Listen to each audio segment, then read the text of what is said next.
Good morning, Nigeria, and welcome to Daybreak, reaching you live from the nation's capital in Abuja. My name is Ayuba Ilya. Thank you for joining us on this beautiful show this morning.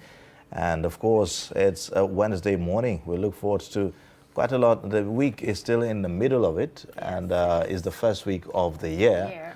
So it's still a new year. It's still a new year. Good morning, everyone, and welcome to Daybreak. I'm Darshan Husseina Usman. We are excited to be here today once again. How is your... And for first-timers, today... Sorry, you wanted to say something? Go ahead. Go ahead.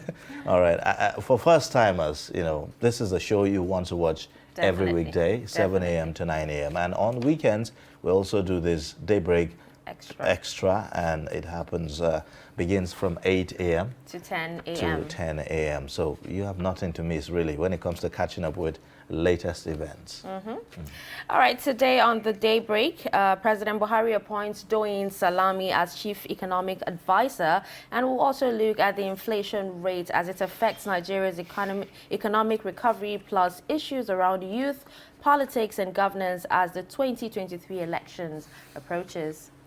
And as always, we'll bring you perspectives on the stories that make the headlines and talking about dailies on Daybreak. But before that, let's take a look at news highlights. The news highlights, we have quite a couple of them this morning. Now, Kaduna State Government has extended the ban on use of motorcycles, popularly known as Okada, for commercial or personal purposes till further notice. A statement issued by the State Commissioner, Internal Security and Home Affairs, Samuel Aruwan, said that the ban remains in place. The initial 3 months ban imposed by the state government elapsed in December 2021.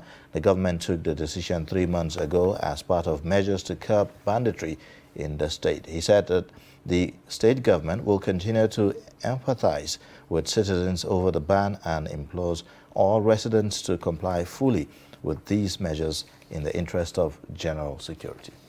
All right, still on more highlights. Katsina Police Command has recovered 109 anti-aircraft ammunition and arrested 999 suspects in various operations across the state in 2021. Spokesperson for the command, SP Gambo Isa, disclosed this in an interview with the News Agency of Nigeria on Tuesday in Katsina. Isa said that the command also recovered various arms and ammunition during the period, and he listed some of the arms to include 4 GPMG, 44 AK-47 rifles, 1 LAR rifle, 1 G3 rifle, 20 locally made guns, and 689 rounds of 7.62 millimeter ammunition. 1,243 domestic animals, including 867 cows, 352 sheep, 24 goats, and 1 donkey are also recovered. The 246 suspects are arrested for rape and unnatural offense, while 63 victims are rescued in 4 reported cases of human trafficking and transferred to the NAPTIP office in Kano State. All right, now, President Muhammadu Buhari has appointed Chairman of the Presidential Economic Advisory Council, Doyin Salami, as the Chief Economic Advisor to the President. Presidential spokesman Femi Adesina announced this in a statement issued on Tuesday. He said the Chief Economic Advisor to the President is expected to address all issues on the domestic economy and present views on them to the President. He added that the advisor is also expected to closely monitor national and international developments, trends, and develop appropriate policy responses, develop and recommend to the President national economic policies to foster macroeconomic stability, promote growth, create jobs, and eradicate poverty, among others. All right, moving on. Leaders of federal civil service unions as well as heads of various cooperative bodies in the ministries have called on their members to remain professional in the discharge of their duties. The leaders, while speaking with Trust TV, explained that despite the various challenges faced by civil servants in the previous years, they are hopeful that solutions will come in the new year. They, however, urged civil servants to participate in the activities of the unions so as to benefit and be carried along on their activities. Of the people do not. We should always encourage our members and members of staff to always save for the future, because as a civil servant, We don't have any other means other than maybe this cooperative, that is if you belong to. So whereby you are not a member of cooperative, you cannot enjoy anything. But if you are a member of cooperative and you save, then at the end of the year, you are also entitled to your dividend when the AGM is being conducted. We want to encourage members, those that are already in and those that are willing to join, to come and join, because there are a lot of benefits for you to get as a member. Like some of my members took up to 8 million, 6 million loan last year to go and develop their plots, and you cannot get this when you are not a member. So what I want the management of this ministry this year is to make sure that the tools necessary to deliver our job are made available, so that the staff will find, comfortable whenever they are giving their assignment.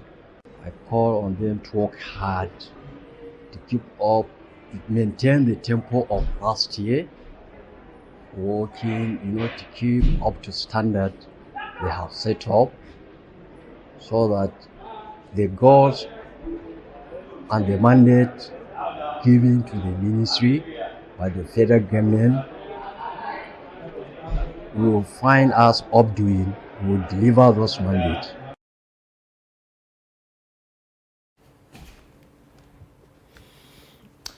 All right, let's take a look at updates in sports news. Now, Naomi Osaka had a winning comeback after 4 months with victory in the first round of the Melbourne Somerset event. Now, Australian Open defending champion took an indefinite break from tennis after a third-round defeat at September's US Open. She beat France's Alizé Cornet 6-4, 3-6, 6-3, where she had 57 unforced errors, including 8 double faults, to set up a meeting with Belgium's Mariana Zeneska. And that's all for the news highlights on Daybreak this morning. Let's take a look at events that made history on today, that is January the 5th.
All right. right, there you have it. Today in history. Now, in 1895, Alfred Dreyfus is sentenced to life imprisonment.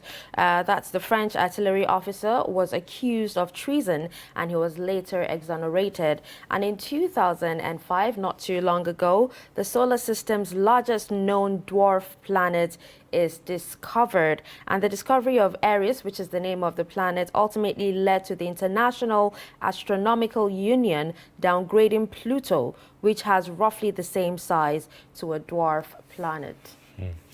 Well, quite interesting. You know, back in secondary school, we were told that there are 9 planets, but over time, you would see that scientists have discovered more. And it's interesting, really, to know that there are planets that are dwarf. When you say dwarf planet, a lot of people would actually think, it's a planet filled with dwarfs or something, but it's actually the size and all that. Science, I don't know, science is just amazing. Should I say amazing or weird? It depends on how you see it. I think the word is amazing.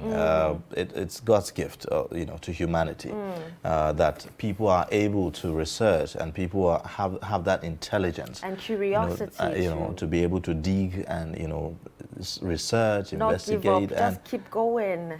So it's quite something that we want to continue to see.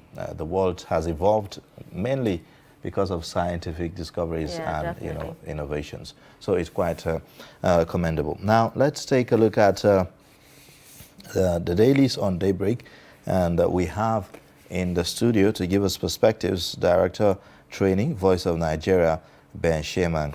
He is in the studio with us. Good morning and welcome to the program. Good morning. Thank you very much. My pleasure. All right, let's take this breather, and then when we come back, we'll take a look at the stories that are making the headlines this morning. Stay with us. But in a situation where you find that a person look at the same, not necessarily tribal or regional. because I have said that.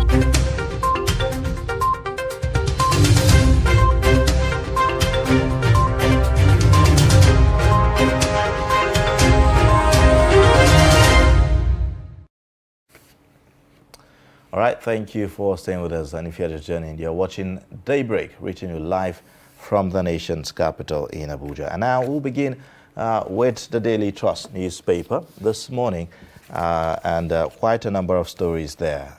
You would see the lead story talks about 5 bills that will shape economy this year, and also the riders there, new laws to replace archaic provisions in Customs Act and others. You'd also see government can borrow more for critical reforms. Well, other stories there. The pictorial shows you the rescued indigents of Zamfara State, rescued from bandits, and quite a number of them, over 90 from what we gathered so far. And captives freed by Zamfara bandits, leaders relief ordeals. So there you have it. So I really don't get it. Were they rescued? Were they released? These are 2 different things. They were rescued, it means police or security officials went after the bandits and, saved them and liberated them from the bandits. And then released means that the bandits decided on their own, either after payment of ransom or on their own, just decided, okay, you can go, you are free to go. So I really do not understand, which one is it. Sometimes you hear police officials will tell you, we've rescued. It might just be the choice of word. Yes, so, but from what we know so far here on Daily Trust, it says captives freed by Zamfara bandits, leaders relief ordeals. So you can have more details on that story when you pick a copy of the Daily Trust newspaper. At the top there, you see declaration of bandits as terrorists to be gazetted. That's according to the federal government. We await that declaration, really, because it's very important that we have that. 2023, mixed reactions trail Jonathan's consultations.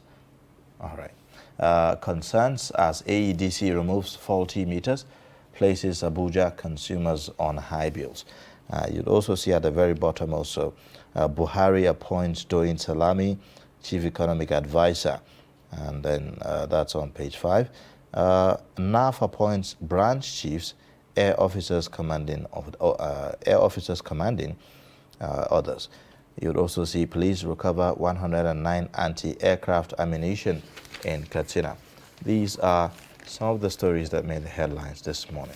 All right, with that, we'll move on to Blueprint newspaper. And the lead story there says AGF Malami YFG is yet to gazette bandits, kidnappers as terrorists. And we have writers there that say judicial pronouncement has given effect. Gazette mere formality. Your position indicating lack of political will to end terrorism, says MBF. Name prosecute terrorism sponsors, Ndume tells FG. Bandits kill 9, troops neutralize 2 gunmen in Kaduna communities, and Zamfara police rescue 97 kidnapped victims, 21 Islamia kids. And then we also have more stories here. At the top, you find a story that says Lagos. Customers lament as POS operators increase charges. And then we also have IMF to Nigeria, others handle debt rescheduling with care. And if you come down to the bottom, you'd see a story there that says in Kano, 182 died, 660 million naira property destroyed in 2021, says fire service. We also have Buhari names Doyin Salami chief economic advisor. Details of that story on page 7. And also on abduction, Kwara and NSCDC to deploy female squad in schools. More stories on that, more details on that in page 14. These are some of the stories that we can bring to you on Blueprint newspaper. All right, so let's take a look at the Nation newspaper this morning. And on the Nation, we have quite a number of stories there. Federal government set to gazette order classifying gunmen as terrorists. And then you would also see the writer says public interest will guide Buhari's decision on Nnamdi Kanu's release, says Malami. El-Rufai, carpet bombing of forests will end banditry. And so yes, bandits kill 9, injure 5 in Kaduna attacks. 97 kidnapped victims freed. You'd also see at the bottom there, Nigerian stock market opens with 63 billion naira gains. Also, you'd find Ibadan kingmakers meet today over succession. Other stories there, INEC releases timetable for Ekiti governorship poll with the rider primary holds this month. Also, Doyin Salami is Buhari's chief economic advisor. Sanwo-Olu parties to Magodo land dispute meet today. So these are the stories on the front page of the Nation newspaper today. All right, on the front page of the Guardian newspaper, the lead story there says barely 1 year to go. Buhari appoints economic advisor. Zaka appointment is vote of no confidence on NEC, and Salami's economic thoughts at variance with president's philosophy, says Adonri. We also have at the top there, Olubadan in council decides on succession today. Ndume seeks prosecution of terrorist sponsors. We also have gunmen kill 9, injure 5 in Kaduna. Uzodinma backtracks on naming sponsors of terrorism. And if you come to the bottom, you'd actually find a story on page 2 that says France alerts world to new COVID-19 variant. That is aside the Omicron variant. There's a new variant, and it is called the IHU. These are all the stories that we have on the front page of Guardian newspaper. All right. So I think that will be all for our papers this morning. And now let's get perspectives on these stories that made the headlines. Let's welcome again our reviewer in the studio, Ben Sheman, actually the director of news, from what I understand now. There's been a reshufflement at the Voice of Nigeria. So congratulations. He's now taking that office. Congratulations. Thank you very much. All right. So let's begin with some of the interesting stories that we see. First with the a story about the declaration of bandits, as terrorists. Yes, there have been a court order with respect to that, but the federal government is yet to, gazette that. Just how long does it take, really, to, make that official? Yeah, you see, dispensation of justice or even implementation of court rulings or judgments, sometimes they take that long. But again, since the court has ruled, I mean, the government that is also supposed to be obeying the law should also lead by example, and that is why the Minister of Justice and Attorney General of the Federation, Malami, is saying that yes, it will be done.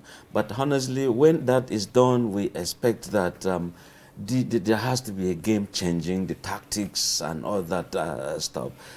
A situation where some people just feel, no, they are our brothers, they are innocent, they are all that. It shouldn't be the thing.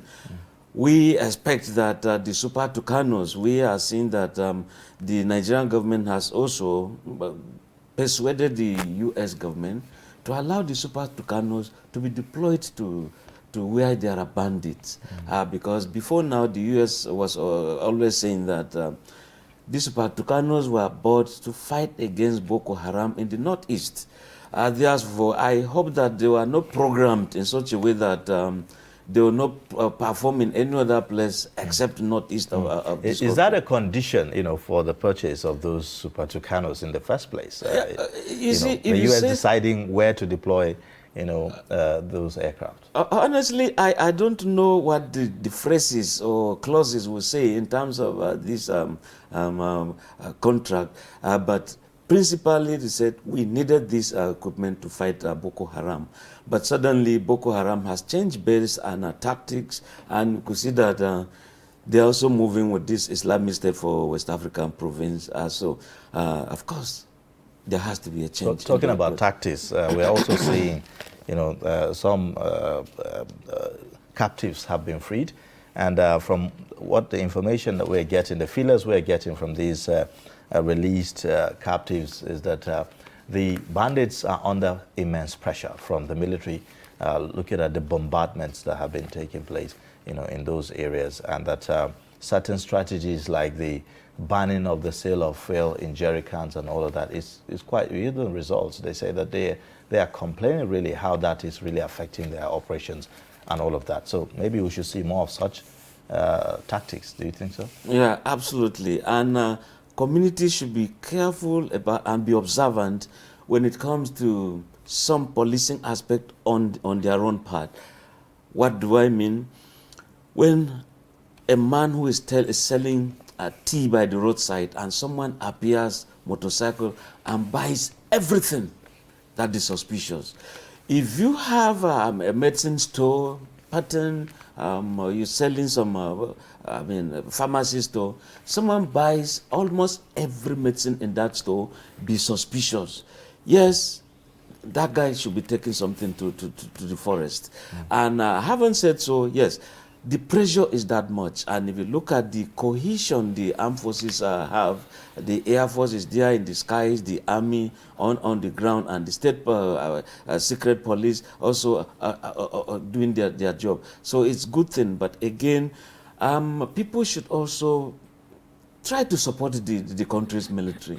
A situation where sometimes we see we glorify the bandits instead of making the armed forces to be the dominant force, dominate the environment. We tend to see as if they are incapable.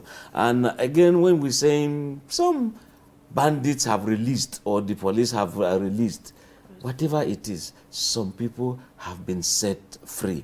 I was listening to the Commissioner of Police, Bala El-Kana, where, of course, he said the police have ensured that the victims have been released. But we also know that one of the vicious leaders of these bandits, Bello Turji, has also been saying he would want to negotiate. I think a bandit should not be calling for negotiations. We should be up there and they are down there, and they should be taken to where they belong. And where do they belong? Hell. And that is judgment. on earth here, while also waiting for that of God. We should not have a situation where bandits take over communities, impose taxation, and if you can't pass to your farm, if you harvest your farm, they say, okay, you have to sell it to us on their terms. It shouldn't be. And I think this is time that once this is gazetted, of course, they've been so classified enemies of humanity, and they should be treated as such. But how will the fight against them be different from, you know, how what is actually happening now, like how they're fighting them now? Yeah, you see, at that point, the negotiations people have been talking about, we were at the point seeing Governor Masari doing negotiations. We were at the point seeing Matawali doing some negotiations. But all of that, it simply entrenched them. They got money, and therefore more arms came in. This time, no is the answer, and no is the answer. Absolute no, and you fight them. It is an issue of no nonsense. You take the fight to them. Yes, but whatever, what if, I mean, the position is, okay, we are ready to lay down our arms. We are no longer going to fight. What should the government do in that instance? Well, if there were some people just like Boko Haram that were coerced, that were forced into joining, of course, those people, you profile them. Let's know what your activities have been, what have been your antecedents. And if you do that, you now know the real bandits. And if you did, if indeed you said you are repentant, we want to know where indeed you are sourcing your guns from, who indeed were your sponsors. The money you received, where is that money? What are you using them for? All of that, we treat them like they're treating the EFCC criminals, I mean, people who have stolen funds. You treat them the way they are being treated. Collect their properties. Those who are supposed to be tried should be tried. They should face the law. There should be no place for anything like amnesty or anything like that. What kind of amnesty? For people who have raped, for people who have born, arson here and there, OG here and anomalies here and there. I mean, you just make society so ungovernable at your own terms. You come to say you laid down your arms. You laid them down to who? You gave who? Even if you gave government, AK-47 belongs to what you call controlled items. I mean, there are not things you buy across the board, or you just go to the market and buy. These are controlled items, and this is where they should just be crushed. Nothing like negotiation, and that is just the truth. Families have been impoverished, very poor. People have been killed on the terms of some terrorist bandits who indeed feel that they are above the law. No, they can't just be above the law. There is a government, and the government must take charge, and the bandits must know that, yes, the government is superior. Okay, so do you think 1 year is enough for government to, you know, win the war against bandits? Why not? It is a government that is willing. It is a government that is capable. But again, the same government should give the military the equipment, the deserving equipment, the correct equipment that should help them in fighting the war. In terms of welfare, in terms of training, all of this within, I mean. So one will ask the question that if that didn't happen in the past 6 years, why should it happen now? Now that we are at the eve of, you know, elections 2023. I mean, the conversation about 2023 is becoming louder and louder. Like one of the stories we saw about Goodluck Jonathan, you know, that there are mixed reactions, you know, following his consultations. That some are saying that he's being hobnobbing to contest for the election, and I don't know how that will be, really. Yeah, what are your thoughts on that? We are not really talking about time, we're talking of the will itself. And where there is a will, there's always a way. And because you now have service chiefs that are also ready to fight this war, let the politicians, I mean, release the money, so to speak, because we've seen that the president said he signed this appropriation bill. But again, there are some paddings. Some have been added, and some critical areas have also been reduced. And of course, that is going to affect our budget. Well, at this point, I really am not. I'm really reluctant in looking at it as the issue is about money. Because if it is about money, in the past 4 years, records are showing that almost 4 trillion naira was budgeted for the military alone. Not to talk about other security agencies, you know, to, you know, deal with this issue of of insecurity in the country. And that's this is where we are. Yes, and that's where you consider what inflation is doing. Inflation is doing a very big problem to this. This huge money you are seeing, honestly, of course, go to the market and see what it entails. It's the same thing. The military will have these hardwares, I mean, to fight this war. They are very costly. And so if Jonathan is also, like you said, hypnoting, you want to come back and all that, he is a politician, he's entitled to this. But the judgment is that of Nigerians. And that's why we are saying, if you can just do correct elections without, a rigging, if he's qualified, so be it. If he's not qualified, another person takes over. We're talking of just one seat, one nation, one destiny, so that we move to where we ought to be. But the situation where the politicians are heating up the polity, you see the hatred. Now politics is coming. Timetable will soon be rolled out. What you see is now this head speeches here and there that ought not to be. When we were seeing over the Awolowers at the Ibrahim in Borno, there they say politics without bitterness. It was the in thing. And of course, I was having an interview with one of our monarchs. It was the PA to Sir Ahmadu Bello, talking of Tagwe Sambo, the chief of Marwa. He said, look, those days, even when they were of NPC, when Zik was landing around southern Kaduna or Kaduna State, you find the chiefs going to receive him and they shake hands. They not allow him to go do his campaigns. After that, Ahmadu Bello will say, escort him to the airport, and he takes off. And that was politics without bitterness. But today, we are just seeing people jumping from one political party to another, no ideology. And of course, we should be talking of the nation first. Let Nigeria survive as a country. Let the citizens in that country survive. And so be it. Okay, now let's move on to another story. Let's have your thoughts on Buhari naming Doyin Salami Chief Economic Advisor. Why now? Why now? Because the president has realized time is running out. It's not as if Doyin Salami has not been with the government. He has been there. Exactly. But so what's different? He has been the chairman of the Economic Advisory Council. Yes, the difference is one adjective. We call it Chief Economic Advisor. And it also means that it's virtually like a ministerial appointment. And this is coming where he should also be looking at some basic elements. We keep on saying, the railway in Abuja here is okay. Why is it that they cannot make railway? Let Tanko, for God's sake, buy the trains. Let the government control the tracks, control the stations. Okay, let me take you back a bit. Yes. You know, this Doyin Salami appointment is what I'm looking at. Yes. The chairman, Presidential Economic Advisory Council, right? Yes. Now, Chief Economic Advisor.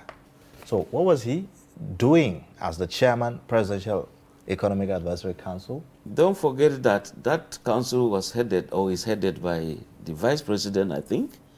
And of course, this man will now be able to... but he answers to the president, even as chairman of the Presidential Economic Advisory Council. Yes, but this time around, he is, I think not just the nomenclature, we expect that there has to be walking the talk. Like I was saying, if you want to make sure that the informal sector of the economy works properly, like we are seeing that the Abuja Electricity Distribution Company is going to kind of increase some of these tariffs, or you bring in some meters that run that fast, I think that will impoverish the local consumers, because electricity will have to be around to ensure that even the saloon people are working. Welders, the mechanics, those who make those, let it be.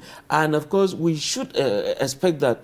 Tanko, do you realize that if you go to the bank, they said they're giving you a 500 naira note. They said, no, give me 1,000 note. You don't see the least denomination you find in Nigeria is 5 naira.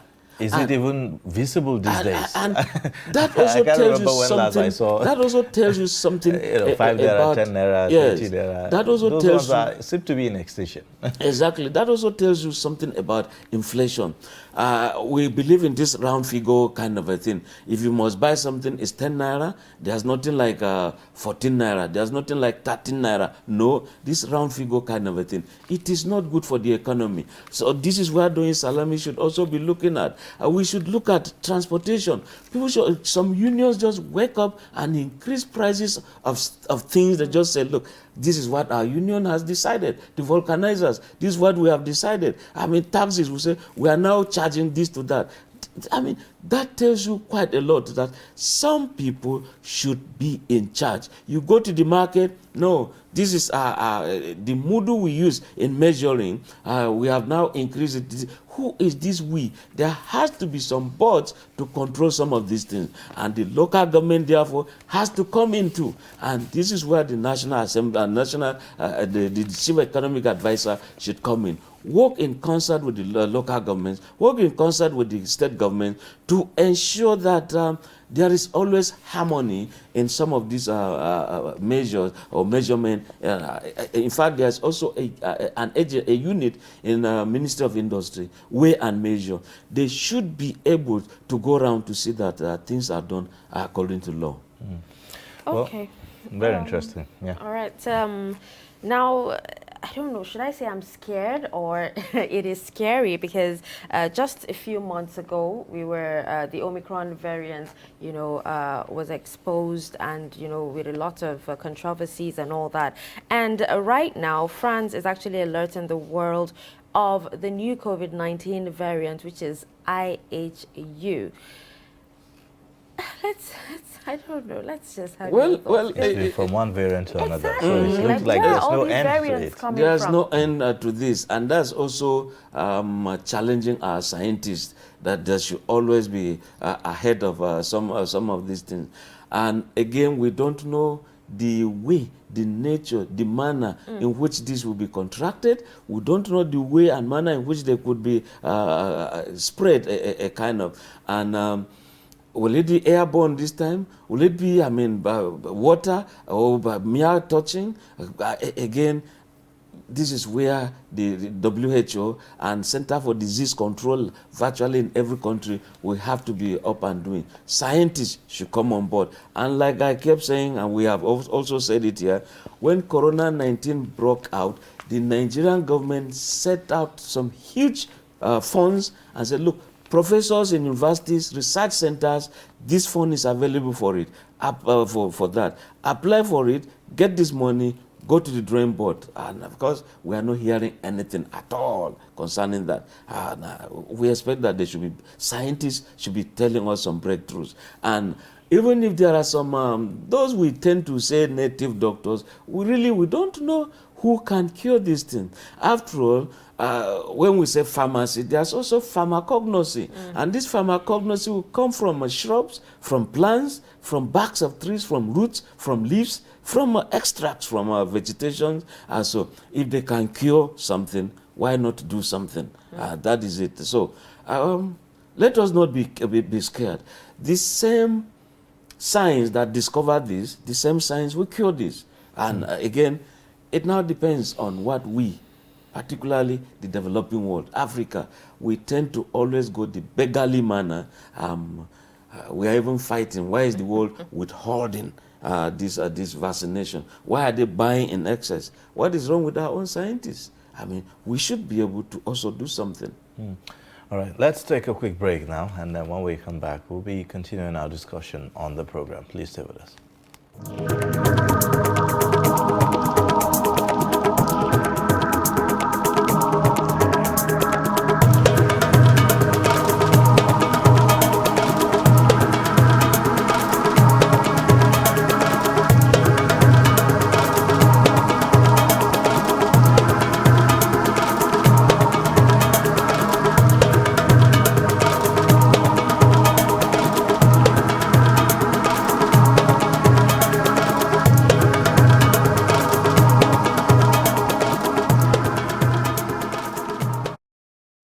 The board and management of Media Trust Limited invites the general public to its annual Daily Trust Dialogue, themed 2023, The Politics, Economy and Insecurity. Date, 20th January 2022. Location, NAF Conference Center and Suites, Abuja. Time, 10 a.m. prompt. Chairman of the occasion, former Head of State, General Abdulsalami Abubakar, GCFR. Guest speaker, Governor of Kaduna State, Malan Nasir Ahmed El-Rufai. Guest speaker, Governor of Ebonyi State, Engineer David Umahi. Guest speaker, former Chairman, Federal Inland Revenue Service, Mrs. Ifueko Omoigui Okauru. Moderator, Executive Director, Daria Media Nigeria Limited, Kadaria Ahmed. The event will be transmitted live on Trust TV, and all participants must observe COVID-19 protocols and wear their face masks. All right, thank you for staying with us. If you are just joining, you're watching Daybreak, reaching you live from the nation's capital in Abuja. We have in the studio Ben Shema, the Director, News, Voice of Nigeria, and he's been giving us perspectives on the stories that made the headlines on our newspapers. Now, let's just take a look at some more stories here, and before we round up. Now, we are seeing another story about customers lament as POS operators increase charges. Well, I mean, talking about what you were saying, that people just, sit around and just decide that, look, we're going to increase the cost of doing this. And then there's nobody to check or regulate what they are doing. So should we be looking at maybe some kind of price regulation of our markets, and who is to do that? Honestly, this is where the chief economic advisor too will have to come in. And when you're advising, I also expect that he should have open access, unfettered, unhindered access to the president. And he should also be working with the CBN governor. And when you have the monetary committee, I mean, this is where they should be working together. And some of these unions too, you don't just leave them to do what they feel like doing. For God's sake, I mean, people wake up and say, we've increased prices of loaves of bread. And so it stands. So inflation Even is sachet just water. Exactly, sachet water. You just look at it. So the informal sector of the economy is what makes our GDP to be known worldwide, and that's why we are number one in Nigeria. We are that creative. But I still want to insist, in as much as if you go to the seaports, Nigerian government controls the ports.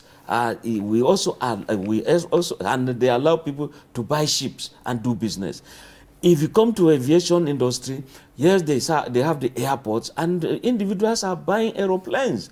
So why is it hard that even the railway they are pressing today, that is just a fraction of the economy, but see how much they are bringing into the government coffers. So if the railway in Abuja is already functioning, why not run the airport to the city center here? I mean, you make money.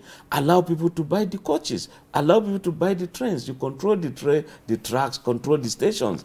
The same thing we are now seeing Lagos to Kano. I mean, when you allow people to do all of this, that tells you transportation will be nice. The roads will be saved, because you have these heavy trailers that carry goods more than some of the bridges. And that's why bridges are collapsing. Some roads that are in some swampy areas, you see them cracking.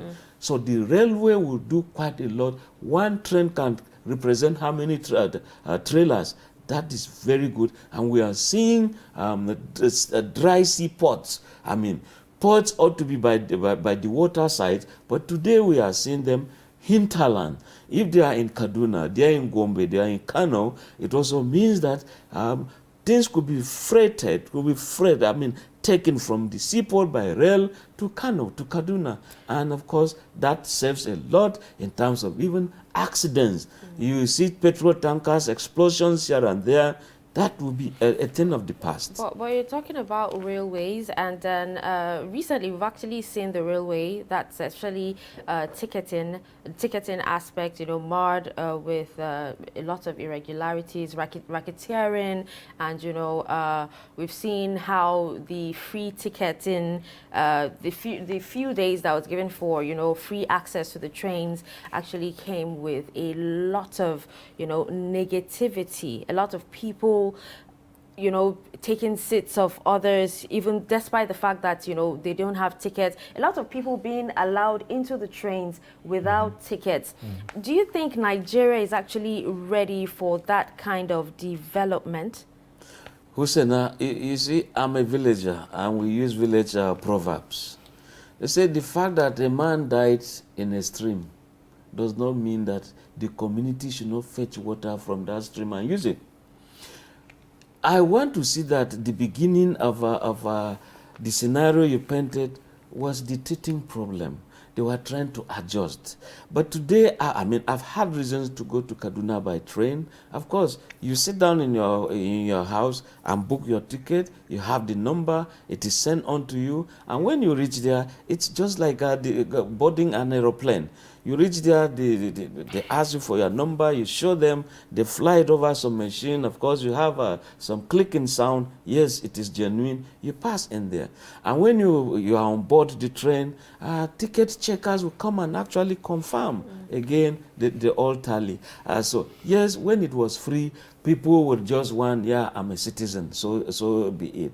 Today, it's no longer free. They use it to test, to now say, thank you for voting us in. But today, you are now saying, pay so that, it can be free. It's not Father Christmas. We know that government is about income and expenditure.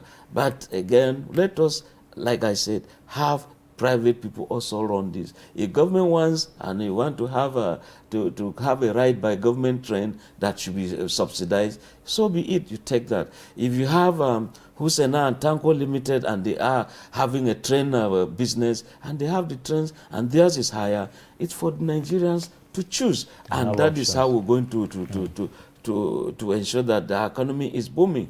This thing we're talking about, oil, and no, our movement, our economic activities in-house will say a lot outside. All right. Thank you so much for coming and sharing your thoughts with us on the program this morning. Thank you, Tanko. Thank you, Hussein. My pleasure. Yes. All right. Well, now we'll take a break, and then when we come back, we'll take a look at other discussions on the program. We'll be speaking with Ben Sheman, who is the Director of News, Voice of Nigeria. Please stay with us for more on the program. Get latest updates on current topical issues and breaking news by downloading the Trust TV mobile app on your Android devices. Go online, click Google Play Store, search Trust TV, install the app, and get doses of unfiltered information on happenings all over the world in your pocket. Trust TV, documenting the Nigerian story.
All right, welcome back to Daybreak on Trust TV. Now let's quickly move on to our first discussion.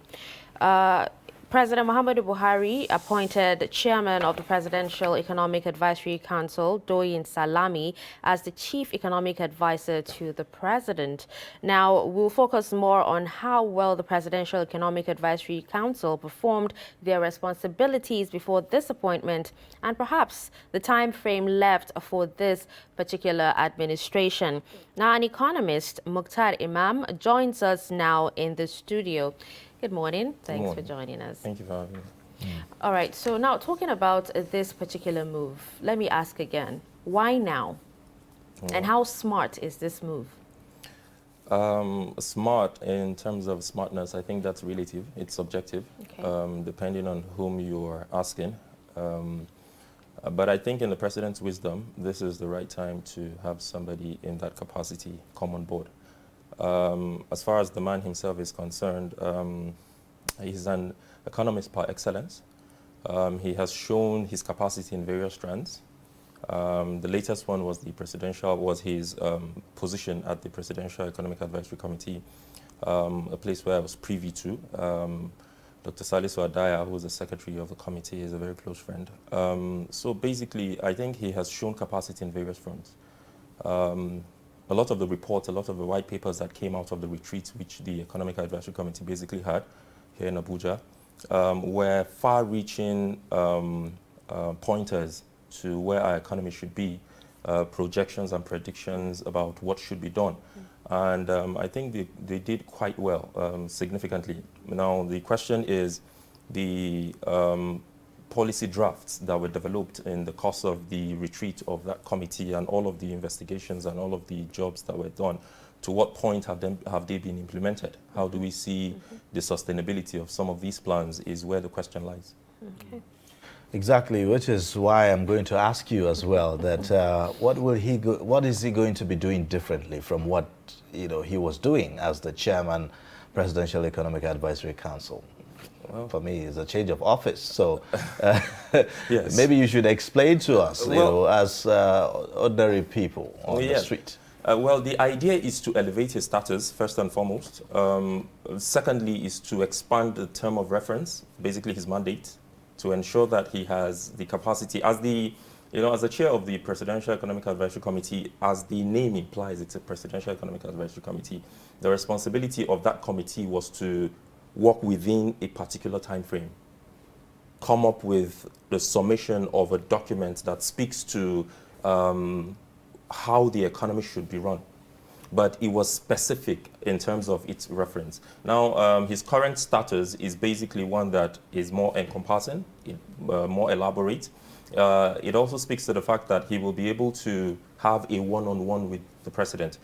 This is somebody who is coming with wealth of experience. But I thought that he had that access. He did. But you see, the thing with working with the committee is that you'd have to understand the predispositions of everybody within the committee. And again, like I said, recall the mandate of the Economic Advisory Committee was to look into the different sectors of the economy and come up or develop a white paper or a position paper on how things should be tackled. For example, the issue of the SIPs, right? These were issues that were discussed, deliberated, and action basically taken to a significant extent, to the extent to which they had the powers to do so at that committee level. And so the committee would only make its position known and submitted to a higher authority. Now, the position in which Doyin is basically occupying, or the position in which he's occupying today, is one that gives him a lot of leverage, so to speak. Is one that will allow him to bring his predisposition as an individual to bear on the administration. And this is somebody who has shown over time, over and over again, to have had vast knowledge of the workings of the Nigerian economy. And he has been able to bring that to bear over the years. We don't have to go into all of his portfolios. But no, I think he has done that so that Nigerians will get to know him better. Actually. Well, Doyin is, I'm sure he's going to avail himself to do that. But no, from people who have watched him closely over yes, Doyin is somebody who has been able to make giant strides as far as matters of economy is concerned. He has been involved in developing national economic plans for this country for a very I'm sure, for close to 4 decades now. And so this is somebody who understands firsthand the workings of the Nigerian economy, especially after the transition into the democratic dispensation. So I am very sure, I am hopeful that he will be able to bring some level of change. But the reality is this, that these individuals who come on board can only do so much. And what I mean by that is present positions. Nigerian economic advisors, or the economic teams that we've seen in this country successively in the last 30, 40 years, if not beyond, and beyond, have developed brilliant policies, micro and macroeconomic policies for this country. The problem is with implementation. This is where the concern is. As far as the design is concerned, and of course, as you know, in bureaucracy, these things are in phases. You start with the design and then it gets to the implementation phase. And then, of course, it crosses over to the sustainability phase. Now, this is where we have had problems. And the reason why it is so is because the same circle of individuals who have been seen as superintendents and lieutenants from the civil service to oversee these projects and these policies to the letter have failed, woefully. So that's where I feel the concern being. Okay, so coming at a time like this, that Nigeria is dealing with quite a lot of issues. So we have issues of food inflation, unemployment in the country, and, you know, in coin inflation itself, and, you know, several other related issues. What do we expect? You know, what are the immediate steps that needs to be taken, like urgently? What should he be doing as far as hitting the ground running is concerned? Well, I think if I were to lay a blueprint for him, I would look at issues. You see, the thing about economy, or the thing about governance, is that it's a continuum. And you must understand where you're coming from to be able to understand where you're getting to. What I would advise, if I were in that capacity, would be for him to look at what is existing. Like I said, we have had brilliant plans and prospectus in respect to the economy and basically how micro and macro issues should be handled. What I should expect, what we anticipate from him is to break down to people in position of authority, particularly his boss, the Commander-in-Chief of the Federal Republic, that, you see, infrastructural development is in phases. It's in components. there's the short, medium, and long-term infrastructure or capital development. And these things have to be looked at. Now, when the Minister, Honorable Amaechi, comes on board and he constantly talks about how the government has invested so much in infrastructure and that they have done so much in rail and so on, these are long-term infrastructures that you can only see yielding. It has a long gestation period, and so the yielding result will come after a very lengthy period of time. What Nigerians need right now is the macro. We need to see food on the table. So I expect that he'll be able to tell the president that, Mr. President, we need to do more in investing in agriculture. And this is not just a central government concern. It's something that all of the governance, all the tiers of governance must have a joined up thinking about. You cannot in 2021 give a man hoe and cutlass and expect him to see agriculture as being lucrative. And guess what? The two critical sectors in any economy that can drive an economy out of a recession or an inflation situation is agriculture and housing. Because when you do that, it is basically a value chain system whereby money trickles down to the ordinary man. And of course, as you may know, Nigeria has 60% of the world's arable land, meaning that we can feed the world. And you have never heard of a food glut, and you will never hear of a food glut. This is what the world needs at this time. But here we are. The last statistics said 40,000 hectares of land in northern Nigeria have been abandoned as a result of insecurity. So these things are intertwined, and these are areas that I expect him to advise the president, if perhaps the president hasn't been advised in the past about these areas. But for him, like I said, he can only do so much. Advice. Now, you talked about, these economic think tanks, developing brilliant ideas. Now, but since the appointment of the council, we've seen, the federal government taking more loans. What's your take on this? Well, I do not know the extent to which the recommendations of the council came, but I am very sure I heard Soludo in a public domain talk about the need to cut down borrowing and ensure that we find avenues of generating income within the country rather than constantly going out to borrow. Yes, of course, where you borrow, and the monies are used to invest into capital projects, into infrastructural development. And by the way, when investing in infrastructure developments, this is where we often get it lost. You cannot invest in infrastructure development without investing vis-a-vis in human capacity development, because no matter how much you're sinking into infrastructure development, it's going to sink down unless you have the people to man them. And this is where we often get it wrong. So, and to be able to do that, of course, government must understand that everybody is important. You see, what we should do as far as the economy is concerned is to catalog people into skilled, semi-skilled, and unskilled, and ensure that all of these categories of individuals are brought to bear in the spheres of development. For example, setting up a tomato paste factory. How can a country like Nigeria, that is the second producer of tomato, be the highest importer of tin tomato in the world? That is unacceptable. So as far as these loans are concerned, I am very sure the economic team talked about, because I heard, and like I said, this was in public domain, Charles Soludo talk about the need to cut down borrowing and ensure that we find avenues. And part of the recommendations he threw up was to cut down the cost of governance. It is way too high. It is not sustainable. And while cutting down the cost of governance, we must ensure that there is transparency enough to be able to open up to Nigerians and tell them that this is where the monies that will be taken from this is going into. Because there's a communication gap as far as this administration is concerned between the leadership and the followership. There's a huge gap. And these are part of the reasons why you find that there is apprehension. And even in personal relationship, wherever there's apprehension and lack of communication, there will be mistrust. And you know, talking about transparency, we've seen quite a number of intervention programs coming from the Economic Council, the SIP you mentioned, you know, quite a number of, you know, intervention funds, and a lot of money have been sunk into that. And some people are saying, look, where is the impact of all of this? We've seen, you know, trader money, we see the NPower and several, you know, of such. How efficient has those programs, you know, performed in the past few years? That's a very brilliant question. Again, you see, I return back to the issue of implementation, which has to be done by all stakeholders, all of them. Unfortunately, the Nigerian civil service is, without, for lack of a better word, the den of corruption in this country. I do not have the statistics to back that up, but I believe strongly well that there's a whole lot of dysfunction going on within the civil service. And this is where we, like you, in the case of the National Economic Sustainability Plan, for example, when you look at the superintendent officers, the people who are supposed to oversee, the people who are supposed to oversight, you find that a lot of them are people within the ministries. So we are within the same circle. But these people answer to someone, isn't it? Yes, that is where I was going to end the discussion. But the issue is this, that we must, as individuals, first and foremost, hold ourselves to account before we begin to talk about holding ourselves to account to a higher office or to a higher being.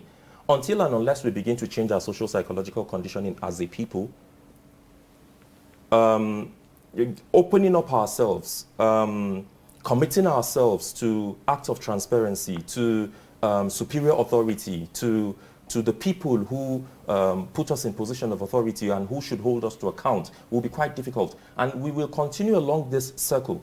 I'm saying this in general terms, but the specific here would be that part of the reasons why we have seen failure, for example, in the national economy, you see, when in 2020, the IMF talked about, after we moved out of the ERGP, the Economic Growth and Recovery Plan, which was supposed to be, which was supposed to see the National Economic Sustainability Plan take over from it in 2020, because that ended in 2019. What the IMF, the report from the IMF was that that intervention saved the Nigerian economy from driving into a 7.5% recession, added to what we had at the time. This is the same IMF that's talking about us, or projecting that the Nigerian economy is going to grow an inflation of 15% and above in the years to come. And they said that that plan aided to reduce the height of inflation to about 2 to 3%. Now imagine if, like your question came, that the implementation had been done efficiently, how much that would have saved us from the current crisis of inflation that we're about to face in this country. Because it is here. There's food insecurity, like you have mentioned. Unemployment is on the rise, like you have mentioned, and all of these indices are there. If we begin to stagnate and we do not see the budget, which has just been talked about, run its full course in the first, second, and third quarter, of course, we're in a recession again. So these are some of the challenges. So I feel the president needs to be up and doing in this regard. Nigeria has not reached the stage where you just give people tasks and go back and sit down. No, exactly the point, because a monitoring and evaluation team independent of the ministries and the parastatals, because like I said, I have lost confidence in them, and I'm sure a whole lot of Nigerians have. And again, before you come in, the state governors, that's where the chunk of the problem is, who sit on their thrones like emperors and demigods and just come to take FAC money and go back and sit down. A lot of them, not all of them. So now let's talk about the role of politics in this. Beautiful, blueprints on paper, as far as the economy is concerned. Brilliant ideas, like, you mentioned earlier. But when it comes to implementation, it's a problem. How is politics, playing a part in this, in terms of making sure that the people responsible for certain mandates, carry it through without compromising? Well, politics is at the center of all of the conversations we're having, here, because politics, one of the most generally acceptable definition of politics sees politics as the authoritative allocation of scarce resources. So it means there's an authority, and what is the responsibility of that authority? To distribute equitably scarce resources amongst the people, which is basically what the social contract theory talks about, that we have entered a social contract, and so government must be responsive and responsible to the citizenry, while the citizenry also, of course, has its obligation to the government. Now, these plans have been there, brilliant ideas on paper, implementation has been a problem, and this is where we are. And you see, what can be done to aid or to move us away from this quagmire is to ensure that we build institutions that work. Because so long as we continue to build or to rally around individuals and not institutions, then we're going to face the same problems. It is about ensuring that we have frameworks that will see to the fact that when somebody steals resources that was meant for some other project, the person is prosecuted. To be able to see that we have people with conscience that will be responsive and responsible, because so that when cases are taken to court, they don't sit there for 4, 5, 6 years or even more. To be able to see and ensure that people have a sense of belonging. You see, part of the reasons why we're faced with the crisis we're faced with in this country, to sum the entire thing up, are broadly divided, in my perspective, into two categories. One is the social psychological conditioning, like I mentioned earlier, of the Nigerian citizen and of the Nigerian followership and its leadership. And the second is the income inequality that we're faced with today and the wide gap in wealth distribution. If we do not address these issues, and within the social psychological conditioning is patriotism. If we do not address these issues and ensure that we put people in positions of authority who we can hold to account, unfortunately, we're going to be in this circle, and it's really sad. Well, thank you so much, I must say. Very interesting discussion on the program this morning. We look forward to having you on the program again. That was our guest, and giving us very brilliant, I must say, brilliant thoughts on the program today. We'll take a quick break, and then when we come back, we will be taking a look at yet other discussions. Please stay with us. Get latest updates on current topical issues and breaking news by downloading the Trust TV mobile app on your Android devices. Go online, click Google Play Store, search Trust TV, install the app, and get doses of unfiltered information on happenings all over the world in your pocket. Trust TV, documenting the Nigerian story.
Thanks for staying. This is Daybreak, reaching you live from the nation's capital in Abuja. And now, taking over from where our last guest stopped, we have Dr. Abraham Tefa in the studio, and he'll be talking to us about these recent changes that we are seeing. The president has appointed a new chief economic advisor, talking about Doyin Salami. And so we are hoping to see some changes. Our last guest talked about, we've had several experts, economic experts on the presidential committees and all of that, making brilliant recommendations. But in most cases, implementation suffers setback. What do we need to do to make sure that policies are properly implemented? Okay, great. Thank you again for being here. I've also followed the discussion since Doyin Salami came on board, but I noticed that many analysts just focus on his personality, what can be done, but there's a lot of macro and macroeconomic management issues that we need to sit to it in the context of what an economic advisor does before we'll be able to understand the implementation challenges and how far he'll be able to go within this context. Now, just to let you know, when President Obasanjo started since 1999, when democracy came back, he started with having an economic advisor in Professor Philip Asiodu. Professor Philip Asiodu resigned in 2001, and Magnus Paco, Dr. Magnus Paco, took over. Magnus Paco is the guy that made Keke Napep popular. So you can see that already there's a history of what economic advisors do. That was a lasting one, if I may, because quite a lot of people are now employed. Keke Napep is very popular and has changed quite a lot of things. Exactly. So you can see already the entry point for economic advisors in Nigeria. Then after Obasanjo, we had Yar'Adua. Yar'Adua started with Dr. Tamino, and then he moved on further with him, and we had a lot of innovations around the 7-point agenda that sought to address insecurity across the nation before his demise, may so rest in peace, and Jonathan came, and officially Jonathan appointed Professor Kasi Precious Garba as the next economic advisor, and then who worked on the issue of transformation agenda and things like that. So now, when President Muhammadu Buhari came on board in 2015, it was expected that he should start that journey with an economic advisor. But you will recall that not just for economic advisor, even to appoint ministers, it took some time, about 6 months lag before ministers came on board. And what heads of agencies and ministry does to the economy, including the economic advisor, is to suggest the policy direction of that present administration. Now that we have 2 years already gone without an economic advisor, but we had a presidential economic advisory committee of council that was in place. What you had basically was like a team of people working within a framework, within a specific terms of reference to deliver on economic targets and goals. This administration had already expressed 2 recessions, one in 2016 and the other one that was COVID-19 driven. So all these things just signal that it's about time to have an economic advisor. But again, having an economic advisor is one thing. The economic philosophy of the economic advisor that we're having on board also matters. Economists or economic philosophy is driven by capitalist ideals, socialist ideals, mixed economy ideals, or some form of regulatory ideas based on the school of thought.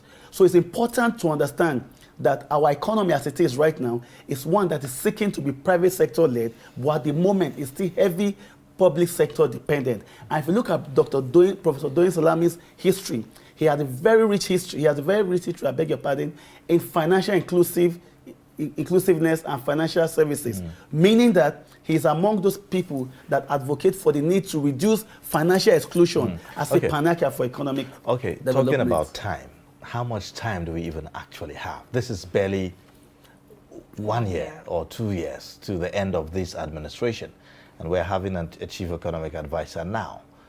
What does that say? Well, as a matter of fact, it would have been nice if we had him earlier. That's the reality. But again, if you look at the context of having an economic advisor, the economic advisor has always existed in our nation, in our federal government budget.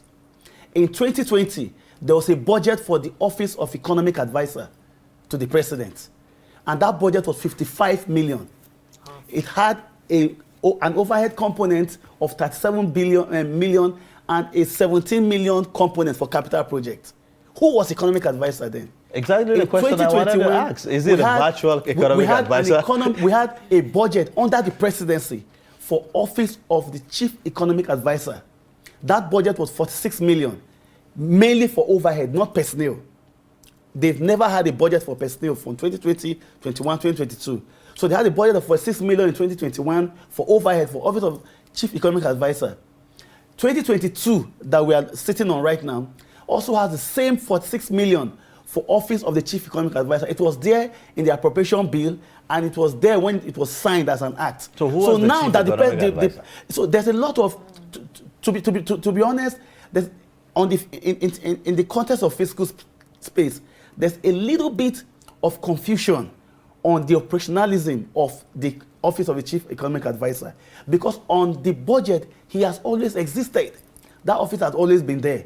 And now when you appoint the economic advisor, it's an appointment from the president. And even though many of my colleagues have been arguing that, oh, he has now moved from having, he now is from being playing a merely advisory role to having executive powers. That's not the case.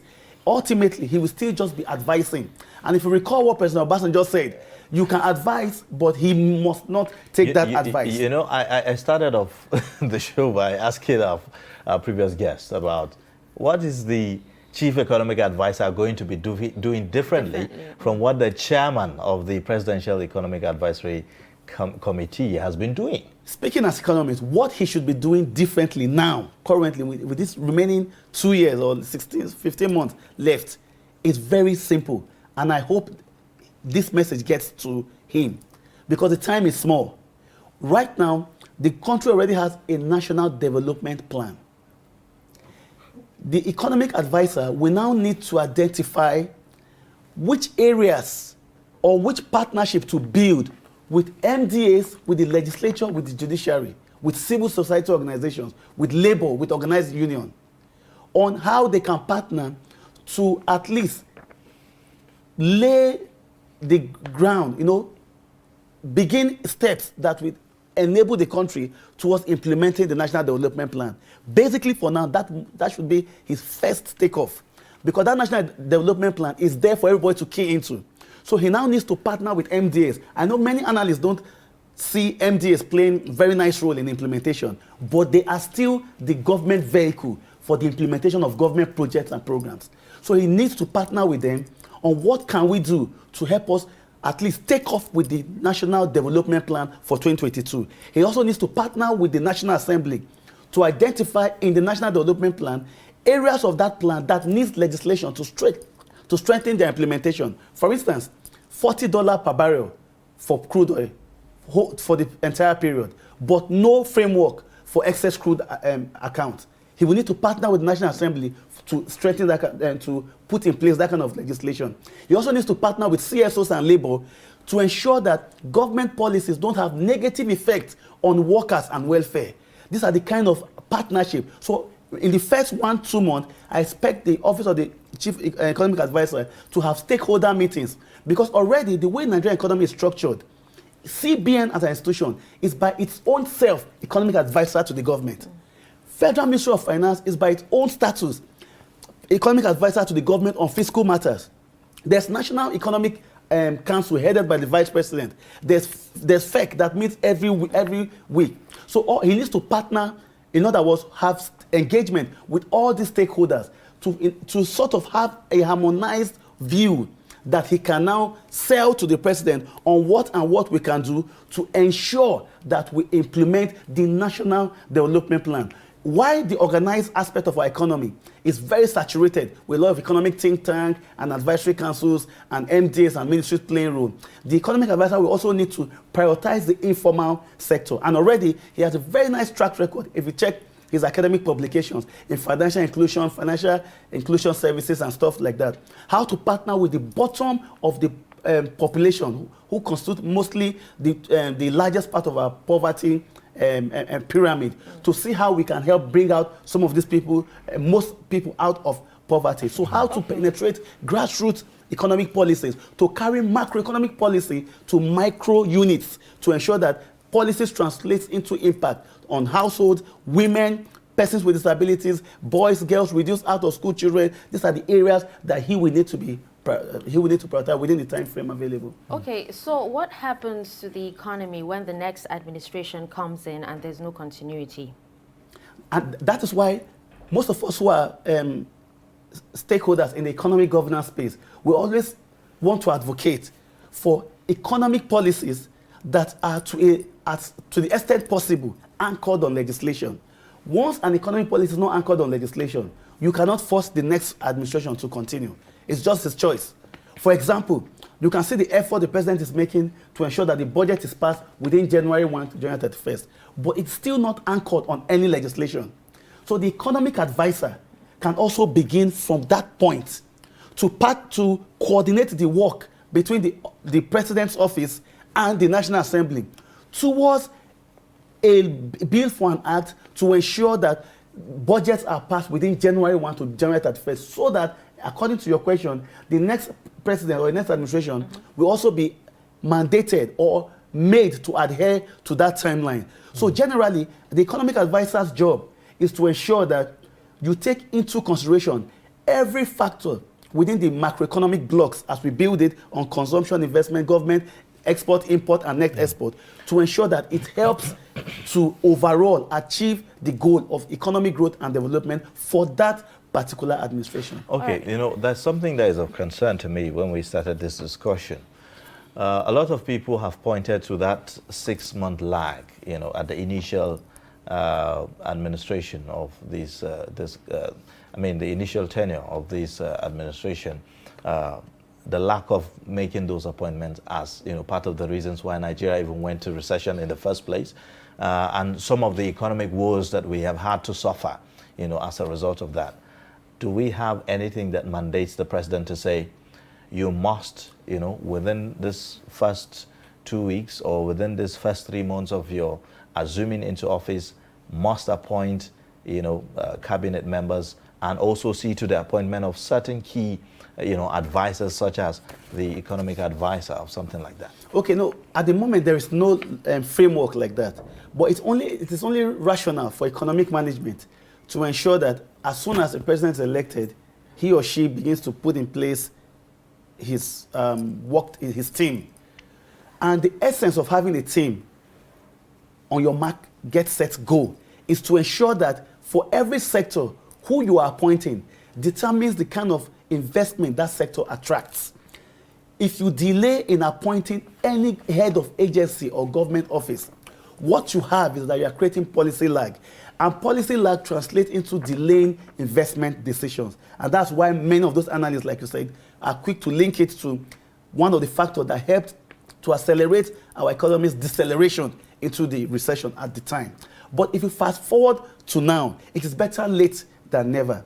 It's important to have an economic advisor, in the sense that that economic advisor should also always be in every negotiation the president is handling that involves the Nigerian economy, including debt decision, debt borrowing decisions, including partnership with all this partnership we did with France, China, all this country, all this partnership. It's important that the economic advisor would have been there in the first place, because that economic advisor is expected to be an academician, someone drawn from maybe the wider Nigerian economic society or the academics, a thoroughbred economist who is able to see but it should not be someone that is political. It should not be obviously a political person, but somebody who cherishes academics more than politics or all those sentimental choices, to be able to make decisions that can favor the entire country. Because the president and his cabinet members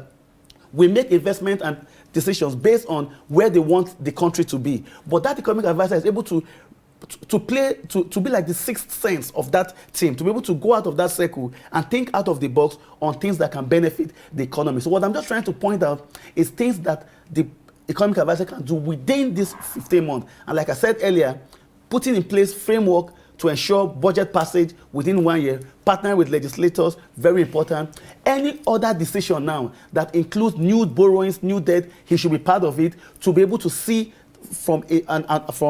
see the whole box from an outside perspective, and then to ensure that his focus is also on helping people in the bottom income quantile, especially the informal sector, to help them come out of poverty. And even so, the economic advisor is a member of Central Bank Monetary Policy Committee. He should be detached from all those places now, because you cannot be there and be here. Economic advisor is an independent thinking. It's like a faculty, a department. You are like the HOD of the economic thinking faculty of that presidency. So all these trivial interests that he has in other committees should halt, so that he can harness all his experience and focus into seeing what he can help the economy deliver within this time limit left. Okay, now earlier you said something that our economy is public sector dependent. Now there was a meeting the council had with the president, and they identified a lack of synergy between ministries, departments and agencies of government as a major factor delaying delivery of set economic goals. How's that? Well,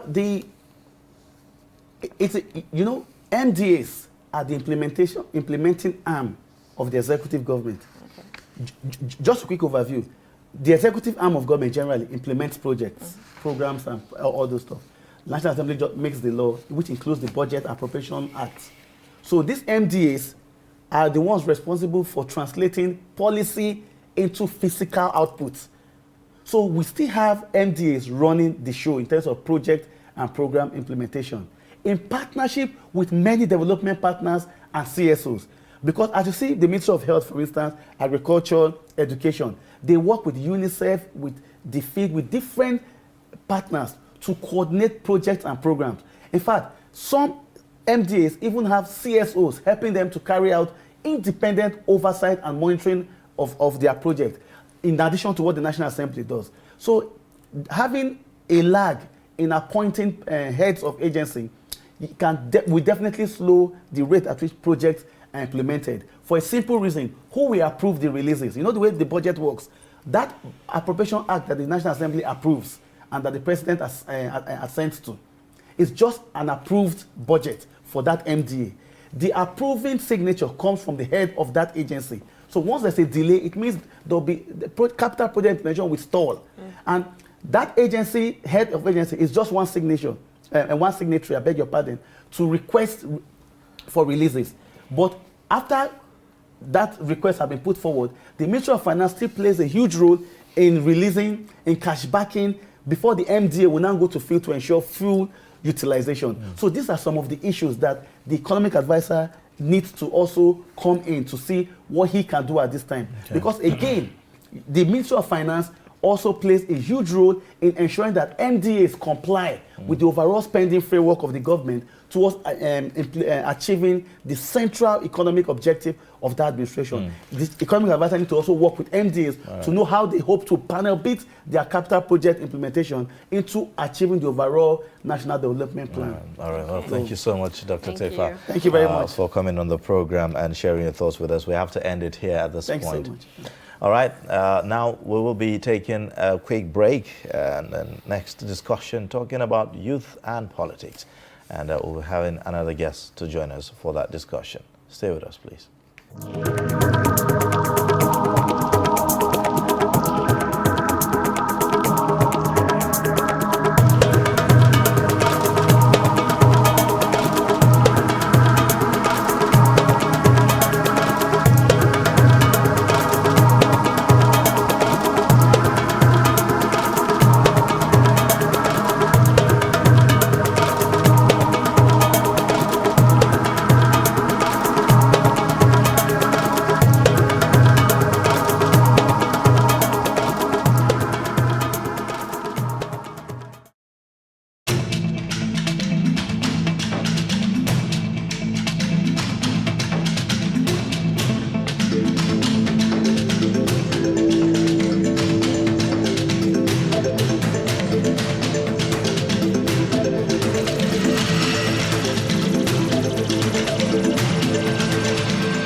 All right, thank you for staying with us. And if you're just joining, you're watching Daybreak, reaching you live from the nation's capital in Abuja. Now, moving to the next discussion on the program, this time talking about the youth and politics. Now, questions around leadership, the provenance of those able to aspire to attain and exercise it have captured some of the most vexing and disturbing concerns in Nigeria today, as it did in recent decades. Now, yet could there really be a divine right to leadership which has fossilized and remained the same through time, despite the changing nature of society, it needs a demographic constitution? Or maybe there is a different force field driving this notion of leadership, which has a class character or relates to some sort of elite consensus.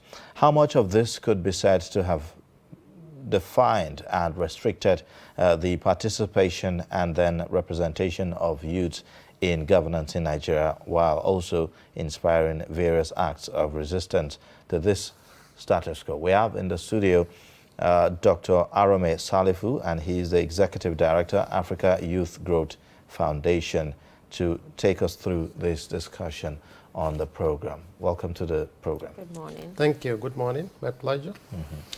Well, let's begin with, youth and governance in Nigeria. There's always been this, sentiment that young people have shared, about, the role of youth in governance and the need for the old clique, or if you like, the old group of leaders to give way, to fresh ideas. And by that, it means bringing on board younger people. How much have we performed in the past few years as far as that campaign is concerned?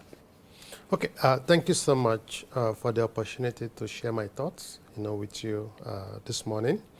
First and foremost, when you talk about governance, the foundational understanding will be what kind of governance, what system of government are you practicing? In Nigeria, we are practicing democracy.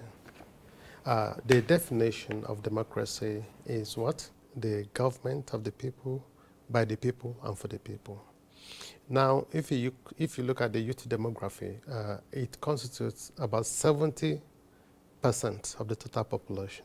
Essentially, it means they're in a position to drive and determine the process and the outcome of our elections.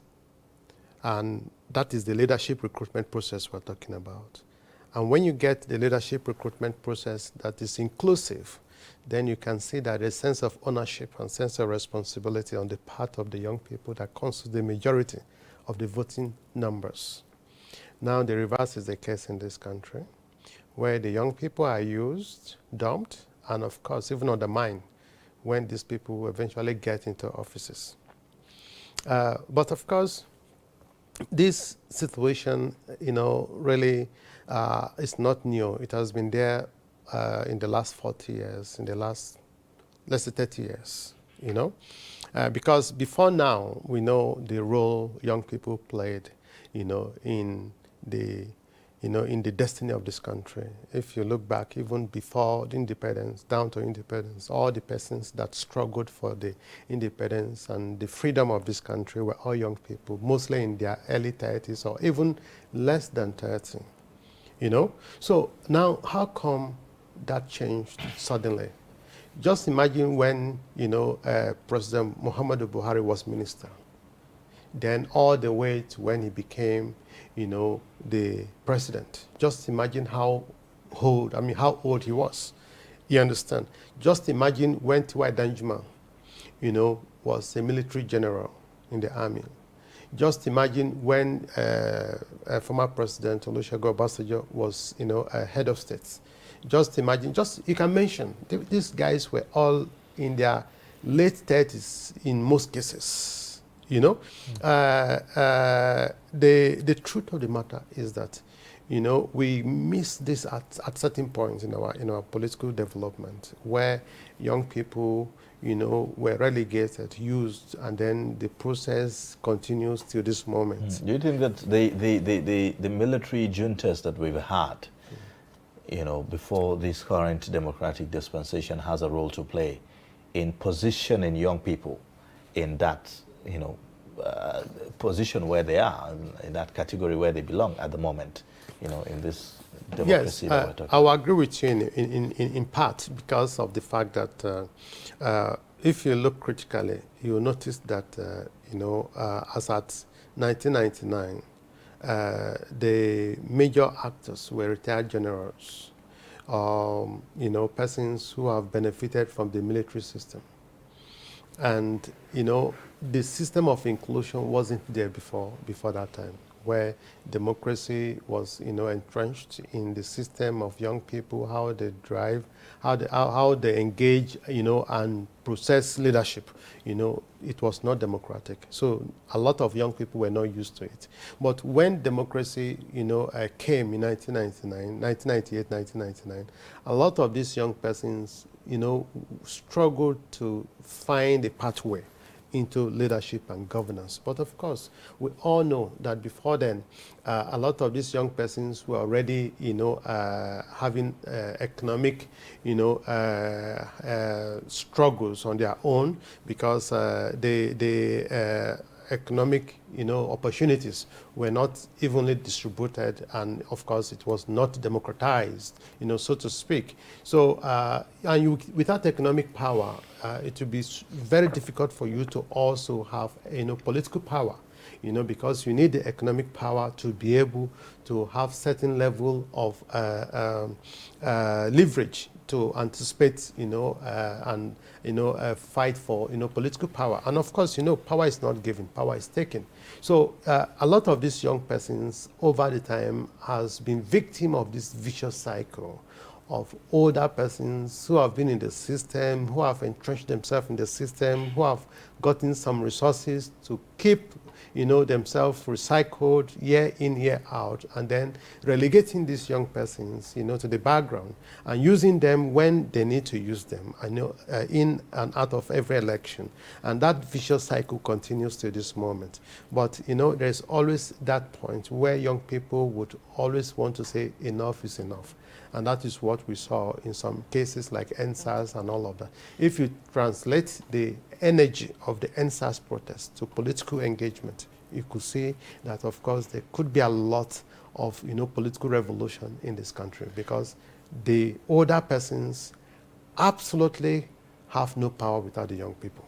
Okay, now there's no denying the fact that young people need to really see leaders who act by example, who, are role models. But how many leaders would you say, have actually set an example for the youths to follow?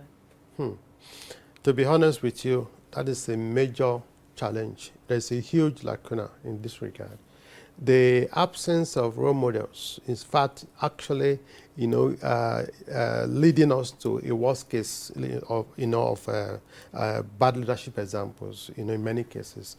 As a young person growing up, you look forward to role models, like Nelson Mandela, like Archbishop, Desmond Tutu, people outside the country. Hardly will you look inward and say that you can pick one or two persons that could inspire you enough, to say this person is my role model. If I want to pick role models, maybe in the business sector, okay, but in the political cycle, you struggle to find one because they have not been able to distinguish themselves well enough for young people to be inspired by their style of leadership over the years.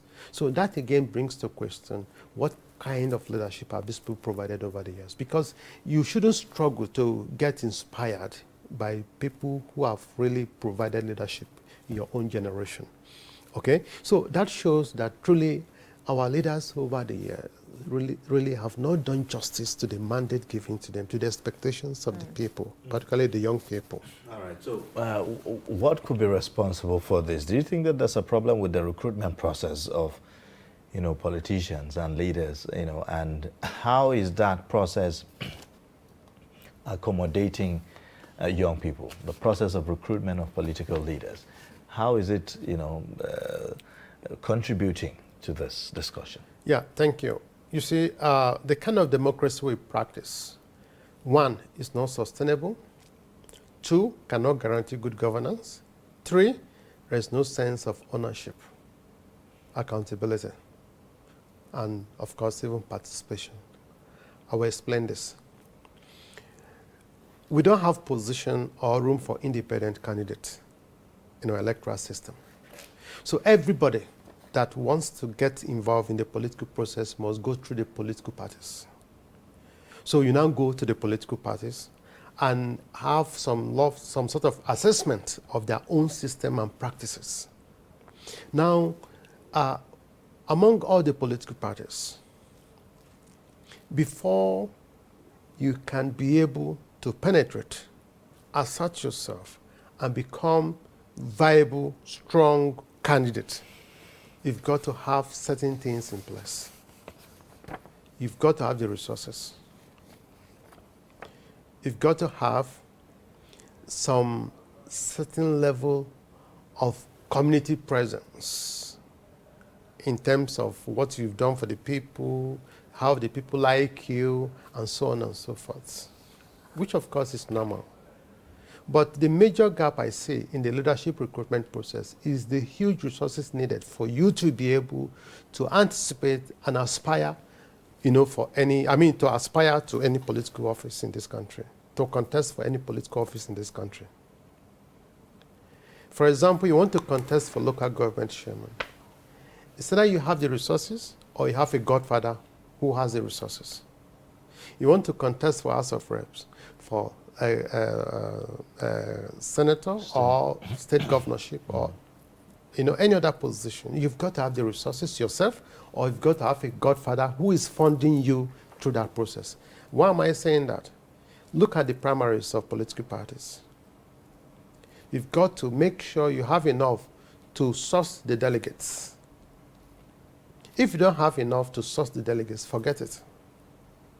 And beyond that, that after you have been able to win the primaries and you are now the party candidate, you've got to have the resources to fund your way in the general elections. After that, you've got to have the resources to contend with the tribunal cases. And then after that, so you can see the processes. All of these involve money. Now, how many young people have that political, or the economic power or resources to be able to, to advance their political aspiration through this, processes? So aside from resources, you highlighted that young people are the majority, of the voters in Nigeria. And so it means to me that if young people are united and they agree that we want to disrupt this status quo, they can achieve that because they have the numbers, isn't it? Democracy is a game of numbers. So do we have that political awareness in young people to understand the power that they have to actually make these changes? For instance, if we look at the race to 2023, for instance, have we seen any form of mobilization, of young people? If it means crowdfunding and bringing young people together to say, okay, these are the persons we are looking at and we are identifying as people that have potential and good qualities that can actually stand, for this race. Very well. The truth is, the older persons have mastered the art of the divide and rule principle among young people. So you see, we are not practicing a system where all young people can just be in one political party. So you have them in APC, you have them in PDP, you have them in APGA, you have them in Labour Party, you have them in all the parties. So what happened is that the political gladiators now use them against each other. So the power to actually, leverage on the strength of their numbers, the opportunity to leverage on the strength in the numbers would be missed in the process. But where you have, because the older persons who have the resources, the political actors who have the resources, also know the moment the young people come together, they are gone. So they divide them along political parties and then have their way. So it's like divide and rule system. And then at the end of the day, we'll come back to the same table, saying the same thing without any difference whatsoever. But these same young people, we have them in different disciplines. We have them in different spheres doing great things. We have a lot of young people who are billionaires, who can actually sponsor candidates, isn't it? So what happens to looking the other way of say, okay, how about we, have this, kind of campaign and mobilization that will bring young people together, regardless of whatever party that you belong, really, to say that, look, we've had enough and it's time to change the narrative. Okay, fine. For that to happen, you've also got to have young person or young persons who are willing to sacrifice well enough and to inspire that level of followership among other young persons. Because it's actually both ways. You've got to provide a leadership to inspire the people to follow you, both young and old in most cases also. It's not just young people following you, okay? So, but even if it's just the young people that are to follow you, you've got to come out and inspire them well enough to follow you. Now, a lot of young persons have resources, yes, but I can tell you, the resources they have is like a drop in the ocean compared to what the older persons have. Because young person that has been in the system for just 5 years, who has been able to put his business or her business together for 5-7 years, okay, and somebody who has been in the system for 40 years, who has been in the system making a lot of money from public resources, from businesses, and so on. You can't compare these two persons. You understand? So that is why you see, when you go to political parties and you see their primaries, a young person who is able to struggle to bring out, let's say, 20 million. The other person who is supported or who has political gladiators or godfathers or is even the godfather that is even contesting has hundreds of millions. Okay. And then you see the gap in the resources. And our political system is still monetized. Oh. You cannot play politics in this country without money. It's almost impossible. Just before we wrap up, let's talk about youth and development. Now, across the world, you have, young people shaping the future with ideas, in technology, healthcare, education, and the rest. Now, how can we expand opportunities for more young people to be able to bridge the gap? Yeah. Very good. The truth is we still have a whole lot to offer as young people. I'm a young person, but of course, gradually I'm leaving the bracket. But all is not lost, in terms of opportunities for young people in this country. Just like you stated, young persons are doing so many incredible, things around the world. The owners of Google, the owners of, name it, Twitter, and all these are young persons, that, literally started from nowhere. But you see, the system over there, provided a lot of support, a lot of enabling environment for these young persons to be able to meander their way, pass through all the nuances, and still be able to conquer the world. And that is the secret that we must identify and invest in this country. That the moment you push your young persons, they are capable to conquer the rest of the world in their own unique area of, business adventure. So what the government should do, if I'm to advise, is to position and empower young persons to conquer the rest of the world, at least to conquer Africa.